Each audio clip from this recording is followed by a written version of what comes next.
Hello everybody, it's Eleanor in Eleanor's Place. I'm down on plot 1 and I've been down here for a bit. And can you see what's there? Shall I take you and show you? I've been digging things up. I've got some crops. I always like it when you finally get some crops. We've got some beetroot here. These are quite big beetroot actually. They're rather large. Now I got a bit of a shock when I got these beetroot. I'd forgotten that I'd put in a slightly different variety. The first set I put in are a different variety to the second set. The first set are paler.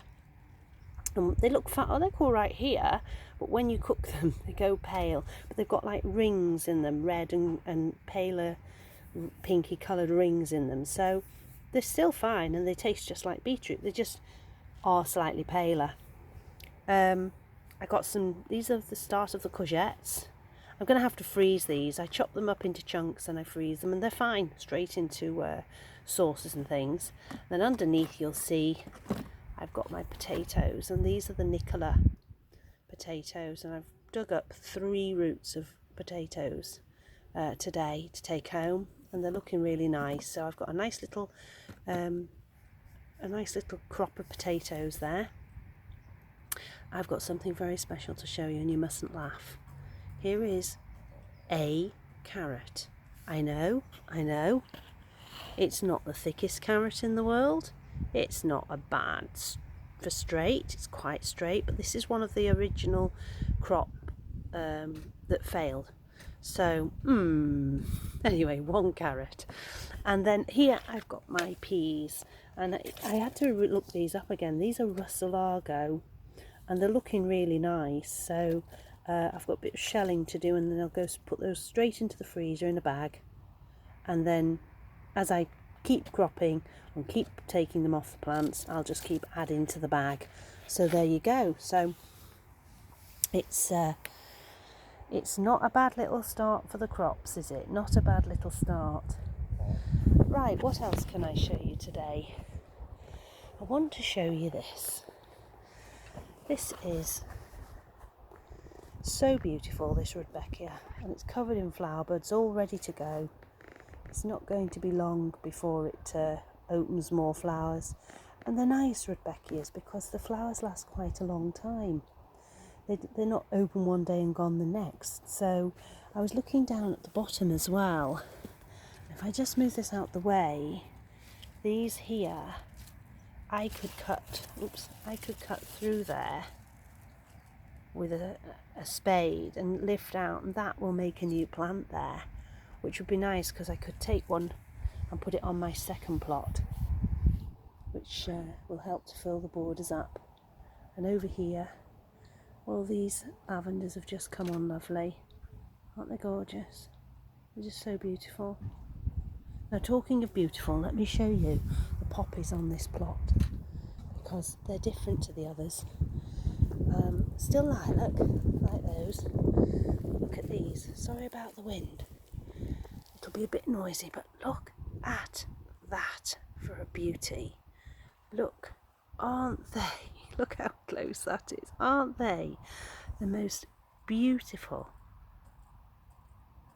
But they're too heavy. The plants can't support the weight of the flowers, so I've had to put canes in to hold them up. But aren't they gorgeous? Worth growing. And I popped a little verbena in this corner, and it's just rocketed, and it's even got a little flower bud coming on the top already. Now I have an apology to make. I keep calling this plant here stachys. It's not, it's lichness. I don't know why I called it stach. Well, they sort of sound the same, don't they? So that's my excuse. I'm sticking to it. Now let me show you the other things. These plants here. There's one here. There's one there. There's one there. That one with the pink flowers on it. And there's one there. They were all in my pallet wall last year, and I thought this year I'd put them in. Do you know what? They've romped away. They're so much happier in the ground, and they look lovely, don't they? I've forgotten what colour this one is, but I'm sure we'll find out at some point. It's probably pink, but they're lovely, aren't they? So yeah, I'm pleased with those. And there's another lichness. Now look, here's my apples.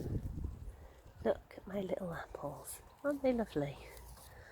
Aren't they lovely? Now this is meant to be an espalier tree. So this upper section here, as you can see, it's not fastened. It's whackering around. So what I've got to do now is I've got to start that one there, and this one here will be the next ones for wires. So I've got to put wires into this post here at around the right height, about here, and put a wire right the way along over to that post there, and then fasten it to it so that the next section is controlled. And then I will take off the side shoots and just encourage it to go sideways. But they're coming along nice. Now this is the clematis, and although the clematis has finished flowering, it's got its seed heads. I do rather like them. They're rather clever, aren't they? I do like them. I'm going to leave them on. I have actually got, I noticed this the other day and I missed it. I've got a head of broccoli here and I missed it, and it's gone over.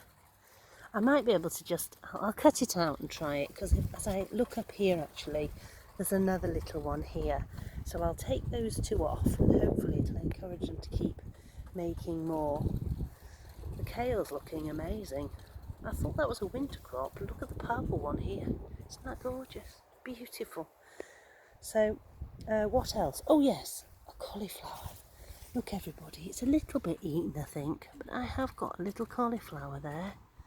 And I'm hoping I get a few more, because when they start to whirl round like that, that's a sign that they're starting to think about making a cauliflower head. Look at this. Verbena, isn't it beautiful? It's all in flower. I'm 5'8", that's as tall as me. That is just gorgeous at the minute. This border's actually looking very nice at the moment. This was a little chunk of Achillea I took from the main plant further down, and it's coming, it's really established itself nicely. And then the zinnias, well I lost one or two, but I've got these two here. There's a pink one and an orange one, and they will produce a lot more flowers, and they're quite long-lived. But next door to the zinnias, I have got artichokes. Oh, there's one here, there's one there, and there's another one just here. I've never grown, or I've never eaten an artichoke.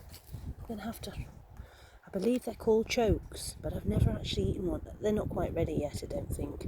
But I'm going to try one, definitely going to try one this year, but I don't know how to cook them. But some people love them, don't they? Now look at this. I can't believe that it's all opened at once. Isn't that the most beautiful sight? It's like a giant bouquet, isn't it? The trouble is, I'm going to have so much deadheading to do on that.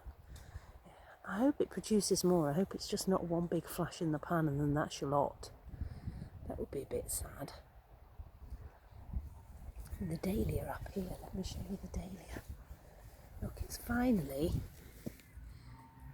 doing its thing, aren't they gorgeous? The colour's beautiful, and the Achillea just beyond it. Beautiful. So yeah, I dug up some potatoes today because I needed some at home, and this bed here I've cleared, and it does look a lot better for it. That's the beetroot there. Got some parsnips over here. There's a few carrots there.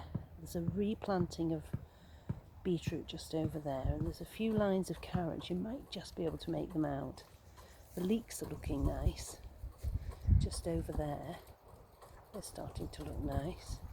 And then here are the onions. These are the Ailsa Craigs, and they really are starting to chunk up, aren't they? Look at that. That's a good thick stem, that. So I'm hoping they're going to make some nice big onions. Now, somebody told me you should scrape the soil away from the bulb to encourage them to make bigger onions. But when I checked on that, it didn't really matter, because it said that if your soil is sandy, which mine is, it will naturally just push it away anyway. I think it applies more when the soil is more clayey. So I'm not going to do that. Now let me take you up here and have a quick look at these up here. There's people watching me. I don't really want to be look like I'm talking to myself. I want to show you the runner beans, because I'm starting to get runner beans. Look, aren't they nice? A bit thin yet, but they're nearly there. The thing is, if you don't pick them as they're coming ready, you end up with too many at once. Look at them all under there. There's loads of them coming, and you do end up with a lot all at once. Look at them all here. So I will need to keep up to them the best way I can. Now this variety of runner bean is Moonlight, and this cane wigwam is 8-foot canes, and if you look up there, it's way over the top already. So it just shows you've got to have decent sized canes for these. So yeah, I've actually picked some broad beans already. They're in the freezer. Some more nearly ready to be picked actually. Got to keep up to those. But it's looking abundant. That's a good word for it. Abundant. Everything's looking nice. The sprouts are coming on now. Watch this space, because me and sprouts don't work. But I'm just looking, and I've got tiny, tiny, tiny little ones going on down there. So we'll see, eh? We'll see. So there you go. I will leave you in pieces now, and I'll see you again. And yeah, happy gardening. Bye bye.